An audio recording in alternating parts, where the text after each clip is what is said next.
এই প্রথম আমি শাকটা খেয়ে শাকটার প্রেমে পড়ে গেছি। একবার না খেলে সত্যিকারে বোঝা যায় না যে এই শাকটার এত সুন্দর স্বাদ।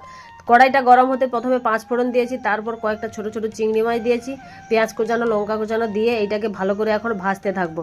ভালো করে ভাজা হলে তারপর শাকটাকে দেবো। শাকটার কথা আপনাদেরকে বলছি।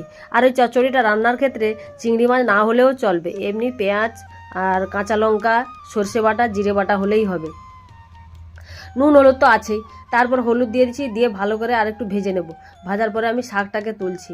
আপনারাও একবার ট্রাই করে দেখতে পারেন, শাকটা সত্যিই খুব খেতে সুন্দর হয়েছিল আর কি। এবারে ভাজা ভাজা হয়ে এসছে, শাকটাকে তুলে দিয়েছি। শাকটা দেখুন কত সুন্দর করে কেটেছি এরকম ছোট ছোট করে। কি শাক ভাবছেন আপনারা? আপনারা কি তেলাকুচি, লাউ শাক? এগুলো কোনোটাই নয়, আপনাদেরকে বলছি সব কিছু। দাঁড়ান, তারপর লবণটা দিয়ে দিয়েছি, লবণ দিয়ে ভালো করে এখন নাড়াচাড়া করে তারপর ভালো করে একটু নাড়াচাড়া করে দিতে হবে। আর জল কিন্তু বেশি লাগবে না, ঢাকনা দিয়েই রান্না করতে হবে। বেশি জল দিলে বেশি সেদ্ধ হয়ে যাবে, নরম হয়ে যাবে। তাই জল লাগবে না, ঢাকনা দিয়ে দিয়ে রান্না করতে হবে।